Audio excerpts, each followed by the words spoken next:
السلام علیکم ورحمۃ اللہ وبرکاتہ۔ الحمد للہ رب العالمین والصلاة والسلام علی رسولہ الکریم، اما بعد۔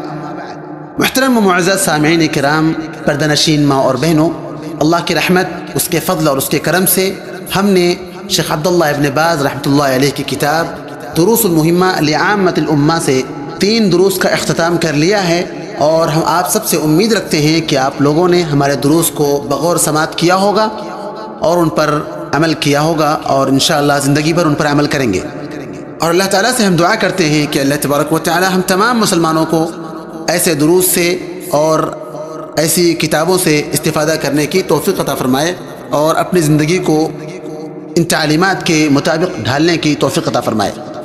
محترم و معزز ساتھیوں، آج کے اس درس میں آپ کی خدمت میں انشاءاللہ چوتھا درس لے کر کے حاضر ہوئے ہیں۔ جس طریقے سے ہم گزشتہ کے دروس کو تھوڑا تھوڑا کر کے آپ کی خدمت میں حاضر کرتے رہے ہیں، اسی طریقے سے اس درس میں بھی تھوڑا تھوڑا کر کے آپ کی خدمت میں ہم ساری گفتگو اور ساری تعلیمات پیش کرتے رہیں گے۔ آج کا جو درس ہے اس کا موضوع ہے توحید کے اقسام اور شرک کے اقسام، جو کہ ایک دوسرے کا اپوزٹ ہے۔ کبھی بھی توحید اور شرک ایک ساتھ جمع نہیں ہو سکتے، لہٰذا ایک دوسرے کے بارے میں جاننا اور ان کے بارے میں علم حاصل کرنا انسان کے لیے بے حد ضروری ہے۔ تبھی وہ ایک چیز پر عمل کرے گا تو دوسری چیز سے نفرت کرے گا اور اس سے بچے گا، جیسا کہ کہا جاتا ہے وَبِضِدِّهَا تَتَبَيَّنَ الْأَحْوَالُ۔ تو آج ہم انشاءاللہ آپ کی خدمت میں پہلے درس کی کچھ باتیں آپ کے لیے پیش کریں گے۔ سب سے پہلے ہم آپ کے حق میں توحید کے بارے میں پیش کرتے ہیں۔ توحید کہتے ہیں کہ اس بات پر ایمان لایا جائے کہ اللہ سبحانہ و تعالی اپنے ربوبیت میں اور الوہیت میں اور اسماء اور صفات میں اکیلے ہیں۔ توحید ربوبیت کہتے ہیں اس بات پر ایمان لایا جائے کہ اللہ سبحانہ و تعالی ہر چیز کو پیدا کرنے والے ہیں، انہوں نے ہی ہر چیز کو پیدا کیا ہے اور وہی ہر چیز کے کرتا دھرتا ہے، انہی کے ہاتھ میں ہر چیز کی ذمہ داری ہے، وہ جس طریقے سے چاہیں انجام دیں۔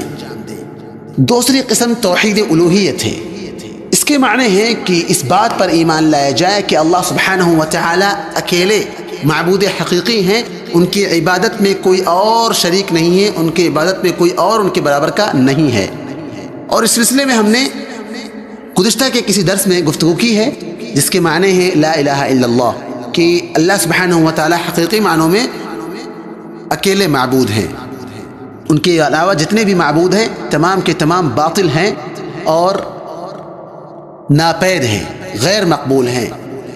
تیسری توحید کی تیسری قسم ہے اس بات پر ایمان لایا جائے کہ اللہ سبحانہ و تعالی اپنے ناموں میں اور اپنے صفات میں اکیلے ہیں، اور ان تمام صفات پر اور ان تمام ناموں پر اس طریقے سے ایمان لائیں جیسا کہ قرآن اور حدیث نے ہمیں بیان کیا ہے، بغیر تعطیل کے، بغیر تحریف کے، اور بغیر تکییف کے، اور بغیر تمثیل کے۔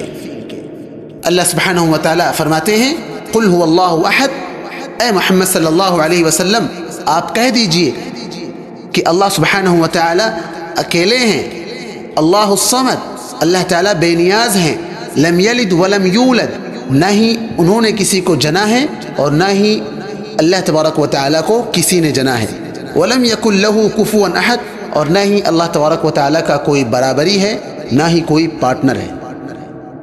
دوسری مقام پر اللہ سبحانہ و تعالی نے ارشاد فرمایا لیس کمثلہ شیء وہو السمیع البصیر، اللہ سبحانہ و تعالی جیسی کوئی چیز نہیں ہے اور وہ سننے والا اور جاننے والا ہے۔ یہ مختصر سی گفتگو آپ کی خدمت میں پیش کرنے کا شرف حاصل کیا۔